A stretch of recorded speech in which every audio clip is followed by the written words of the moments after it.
Great. Hi, everybody. Nice seeing you all again. Thank you so much. As you know, we have the incredible filmmakers from the Starling, Ted Melfi and Kimberly Quinn.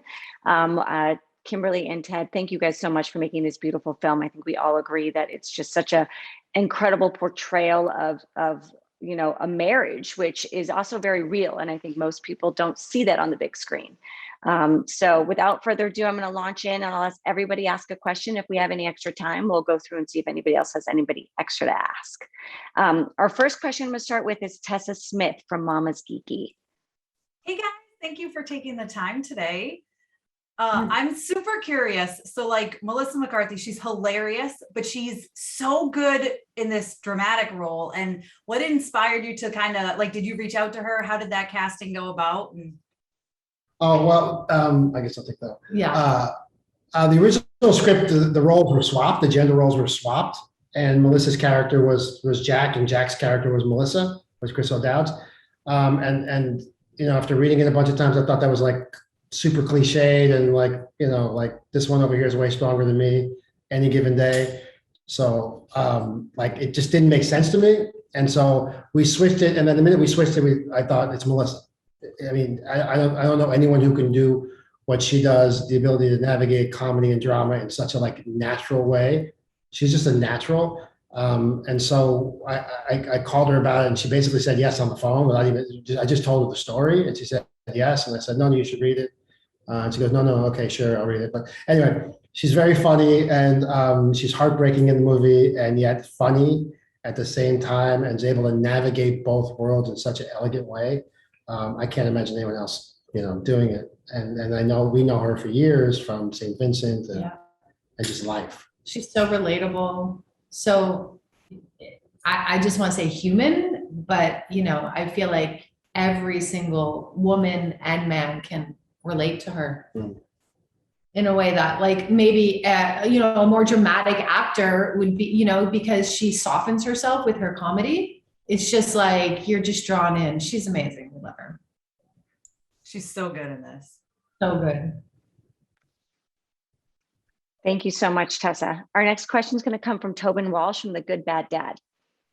Hey guys, thanks for having me. Hey, so the one question I'm getting from my followers when I put up the trailer was, should my kids watch this, or how should I prepare my kids to take in this content since there's heavier subjects?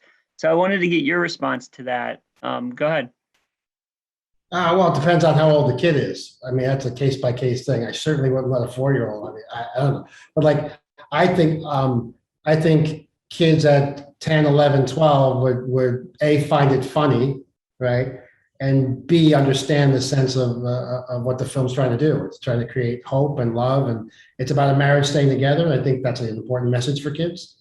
Like, they want their mommy and daddy to stay together, and that doesn't always happen, and it's sad, and it happens. It happens, and sometimes it's right, and sometimes it's not right, but it happens. And I think it's nice to see a message where the couple fights to stay together, so the kids have the hope that, oh, my mom and dad can fight through all the rough times, and they can work it out.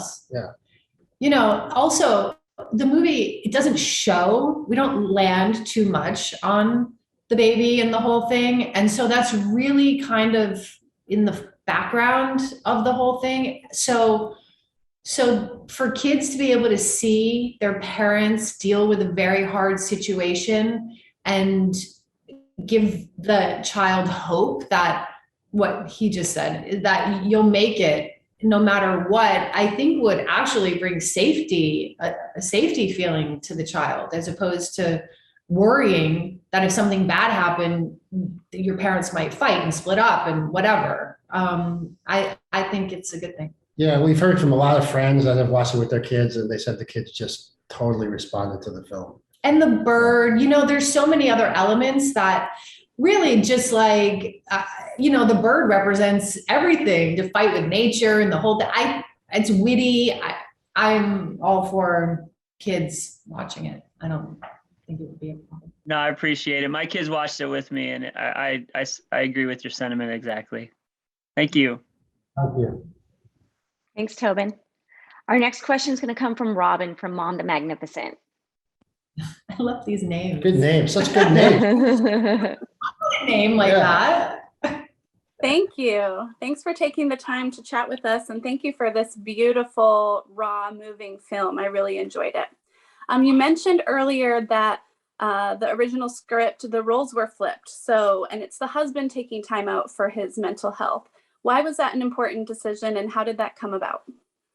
What, the swapping of the genders? Well, I've said this before, but like Why was it important? That was important. I've been surrounded by strong women my whole life. My mom was a single mom for a while, and I married a very strong woman. And everyone around, we have a daughter who tells me what to do every day. And I'm surrounded by strong women since the dawn of time, and I grew up that way. And so I felt instantly like the original script was like kind of untrue. Like I'm the one in the ER saying I'm going to die. She's not, right? So I'm the one who can't handle it day by day. She can. So like that was natural for me, and so I just felt like it was the thing to do. I think, and not a cliche, and honest, and more in line with what really happens in life. The women are holding this whole world together, in my estimation, and the men are like shooting it up. It's also, I think, really important because we don't ever really see vulnerable men in vulnerable positions, and being honest and truthful with their, place in life. Society has put so much on their shoulders to like manage the world in some fashion, and that's failing. And but in some regards, that's a big burden on a man's shoulders from the time they're born. So, they do have issues. They do. And to be able to see a man go through this journey and make it okay. I mean, yeah, it's shocking that there's still a stigma. It's shocking that there's still a stigma of getting help. Like there's newsflash, guys still think, well, I'm not going to get help. I don't need help. Guys still think that. Yeah. Thank you. I thought Chris did it such justice and played it beautifully, and I really appreciate your point of view. Thank you. I couldn't agree more. Our next question is going to come from Kathy Cupkit from Bel Air Mommy. Hi, you guys. Thank you so much for being here. I appreciate it. The movie was fantastic. So I wanted to know, when you received the actual the dialogue and how you guys were doing it, how did the movie resonate with you, and what would you like your audience goers to learn? I know you've touched upon that a little bit, but what would you like them to walk away with? What resonated most with me was about a couple trying to work it out. So it was about trying to succeed and get to the other side, right? And so like the event and the tragic event that happens in the film is almost too much to bear, right? So that's very analogous to what the world has been going through the last 2 years, right? It's just it's too much to bear, right? So every one of us, every one of you, everyone in the world has lost someone over the last 2 years or knows someone. And there's just this great sense of sadness and loss.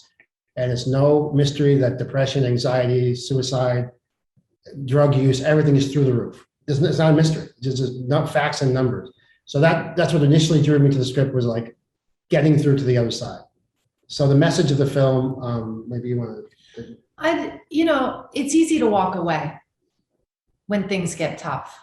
That's easy, and to see someone stay and go through the journey and go through the pain to get to the other side, which we don't see often. A lot of us quit. A lot of us say, I'm done, and don't stay. And when you stay, and you love, and you are patient, and you feel, and you have the pain that you need to experience in your life, on the other side of that is healing.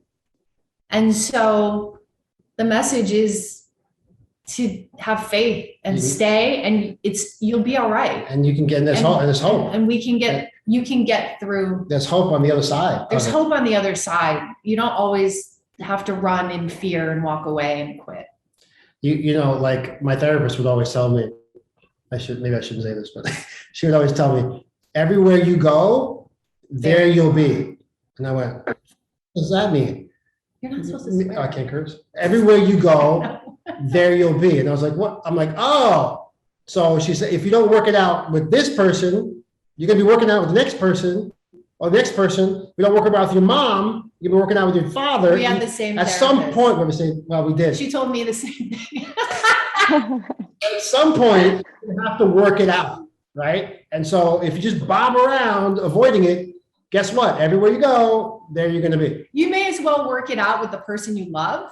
Then the next person you think you love. Yeah, then walking away, and because you love the person, so work it out. Stay, figure it out, because it's just going to show up in your life, the next person or the next situation. It's not going away. It's your problem.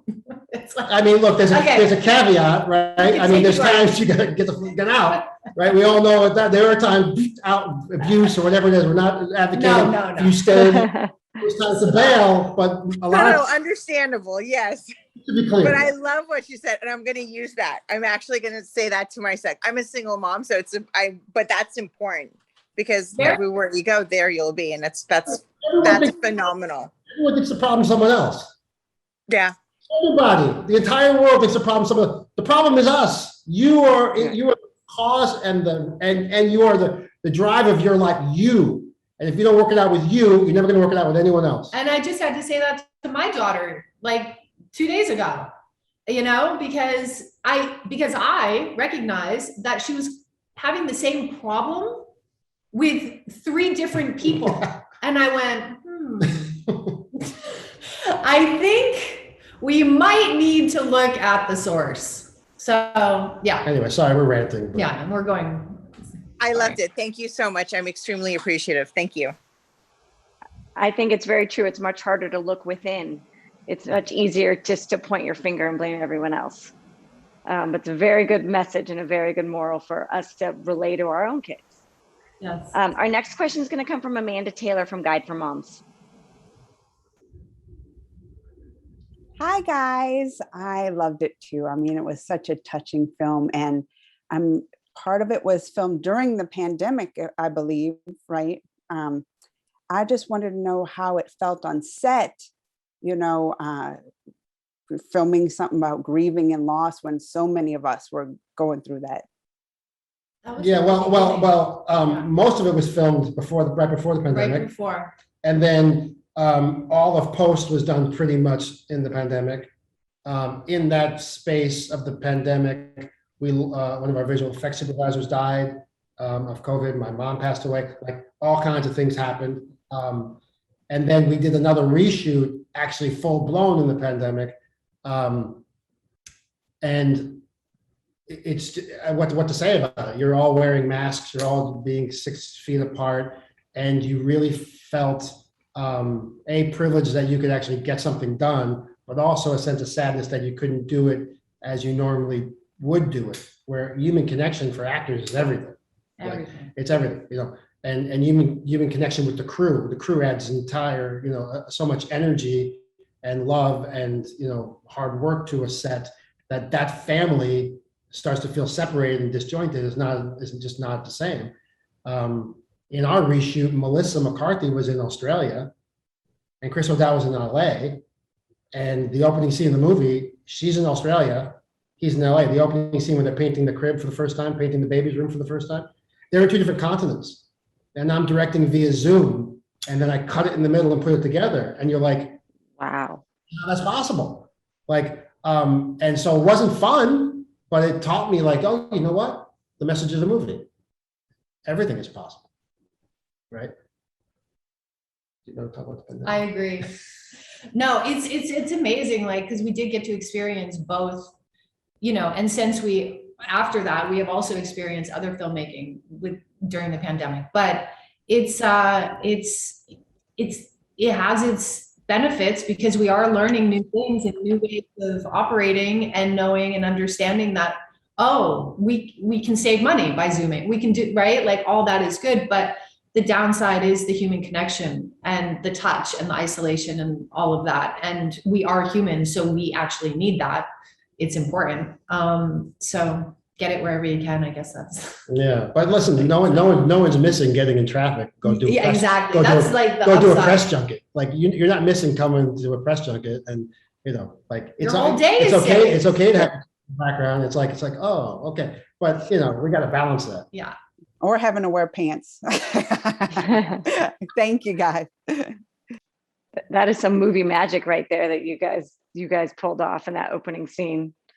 Yeah. Our next question is going to come from Monica Young from My Life is a Journey. Good morning, everybody. Thank you for being here with us. My question is, this is a really triggering subject, losing a baby, and the movie could have been so dark. However, you have some humor on it.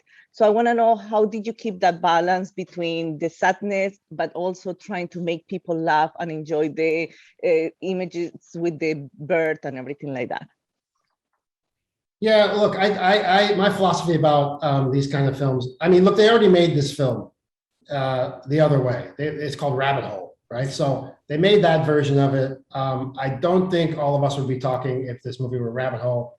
So I personally think comedy is the way in to allow an audience to let their guard down, right? To feel safe, right? And then you're able to deal with and express deeper, harder themes.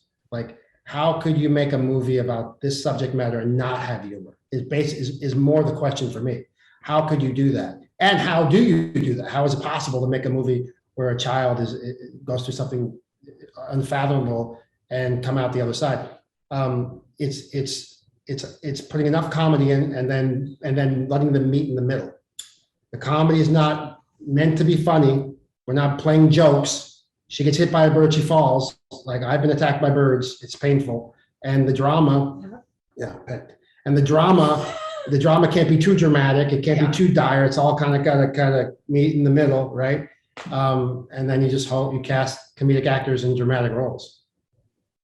That's the key. I would say this is, not to float your boat, but this is his forte. I should record this. You guys recording this? This is his forte.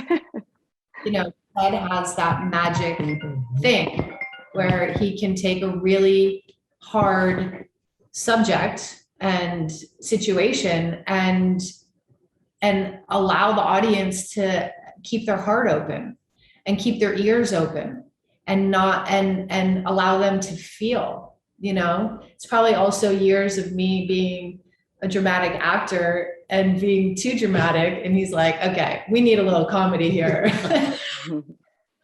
Yeah, but if you think about it, like even St. Vincent, it's about an alcoholic Vietnam vet whose wife dies of Alzheimer's, basically. Yeah. So it was the perfect balance. Yeah, you gotta figure it out. It's not easy. I mean, so his writing, the vision, the music, the style, the tone, all of it has to come together. And people admire it because it's very hard to achieve. It's very, it just is. I don't think it is. Because it's your thing. I don't think it's hard to achieve because I think it's life. Yeah. I think it's exactly how life is. I think it is how life. Melissa says this all the time. You laugh at a funeral and you're like, what the am I laughing for? Yeah. And you cry at a wedding when you're not supposed to. Like, that's life. It's true. And so if you ask me, Monica, it's just life. It's just life. It's the lens. It was perfect. Thank you. Our next question is going to come from Christina Patrizio from the Patrizios. Hi, thank you for being here with us today. I'm curious, was this your first time working together as husband and wife? And what is it like? No, it's not our first time. Kim is in. We've done every single thing together. We started the whole thing. Back in 1999 and 2000. We made our first movie together. We were kids, called Winding Roads, with Rachel Hunter and Adam Scott, before anyone knew who these people were. In Missouri, we raised money. We raised $500,000. We wrote it. He directed. I was in it. We did the whole thing. But no, we work together all the time. Whether it's writing, producing, acting, he's directing, whatever. It's mostly we've done. It's mostly good forever. Yeah, but he, tries to tell me what to do. Yeah, you can't tell her what to do. The thing about it is, like, here's the thing. The hardest part is there's no directing. That's like, that's gone right away. There's no telling you. I'm a very good person to work with. Yes, she is. The thing is about Kim, there's not much to say. Like she's fantastic and she knows what she's doing as an actor. She's been doing it for 20 something years. There's nothing much to say. When you have great actors, even if they are your wife, you let them be. I'm just thankful to be part of these great movies that Ted's in. And just because, like, you know, if I can play the nurse in St. Vincent opposite Bill Murray, and if I can, you know, be opposite Kevin Costner as, you know, the redhead and the, you know, it's like, so the experience for me as a working actor is just hands down. And Ted is such an actor's director. I mean, we're joking right now, but he's such an actor's director. He just is so great. Everyone, yeah, we work together all the time. That's the question. That's the question. That's a short answer. You guys are like truly couple goals for the rest of us. We got 2 more questions left. So next is going to come from Joel from Daddy's Grounded. Oh, that's another great title. Hey, thank you very much. My wife's a flight attendant and I'm home with the kids. So that's our shtick. First off, I want to say how much I enjoyed the movie. It was just amazing. I think it was perfectly cast. And along those lines, I'm curious what the process of casting went like, because I feel like each character, you hit on the nose with who was able to play the leads and the supporting roles. Well, as we talked earlier, the gender swap, the moment we swapped the gender, I thought it was Melissa right away. And then when she said yes, it's kind of like Dominoes or House of Cards. Like, people love Melissa McCarthy so much in the world, but in the acting community, really, she's beloved in the acting community. She's an amazing talent. She's amazing on set. She's such a positive, hopeful energy. So when she said yes, it all just fell into place. I had seen, Kim and I saw, did you see Chris O'Dowd? Kim and I saw Chris O'Dowd on Broadway in Of Mice and Men. And holy crap, if you didn't, like, you're like, what was that? Like, he just dramatically, like, was staggering, and I couldn't get him out of my mind. And I had worked with him already. We had already done St. Vincent with him. So the minute Melissa said yes, I said, it's Chris. It's Chris is the husband. So I called Chris and told him about the script and told him Melissa was in it. He goes, I want to read it right away. And then he said yes. I always knew Kim was going to play Melissa and Chris's therapist. I always knew that from the beginning. And then Kevin Kline, really hard to get. They call him Kevin Decline in the film business.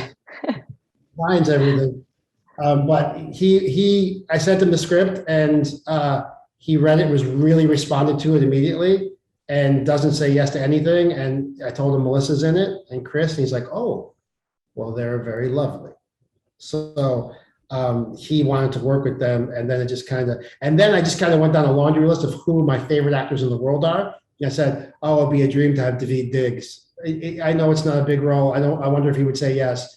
And he said yes. I said, oh, Loretta Devine is like the queen of the world. And then she said yes. I'm like, how is this possible? And then Timothy Oliphant's a family friend of ours. And I thought, oh, and then Skylar Gisondo. So it was just like this domino effect of, like, A, everyone wanted to work with Melissa and loved the source material, and B, people I loved and we got lucky. Yeah, the script was pretty great. The script was great. And, in Hollywood, you don't always get a script like this. Always, hardly ever. Yeah. Never really. No. And so if you're lucky enough to land on a script where, as actors, this is like an actor's script. It's like, oh my God, I get to cry, I get to communicate, I get to feel, I get to do all this stuff. And it's just the perfect storm, with all of it. The script is fantastic. And Ted's pretty great. I'm okay. Thank you. Our last question for the day is going to come from Shell from Not Quite Susie Homemaker. What's up? Hi, thank you for being here and for such a beautiful movie. I wanted to know, so the garden is obviously important so that she has this exposure to the starling, but it feels like a massive metaphor for her trying to grow and move forward. So I was wondering if you could speak to the importance of her working in the garden throughout the movie. Yeah, gardens represent new life. And she is mourning her old life, and she's mourning that. And I think she says to herself, well, this is what it was for me. If I could just get something to grow again, if I could just get it to grow again, I'll be okay, right? And then the bird is doing the exact same thing. The bird is going, I only know a couple things. I egg, I nest, I breed, I egg, I nest. And that bird breathes new life in that tree and becomes her catharsis and just keeps pecking at her. And what is that bird? That bird is basically what my therapist said, forcing Melissa to deal with herself. Pecking. In life, you get peckers. And you need, without, not that kind of pecker, but in life, you get peckers. That's terrible. I wasn't thinking well, that. Everyone, I saw some faces. In life, you get peckers, and the peckers are there to remind us, right? Stop, deal. And that's what that bird is, and that's what that garden is, right? The bird's attacking, keeping her from having new life, and therefore it becomes her arch enemy. But the bird is actually there to help her.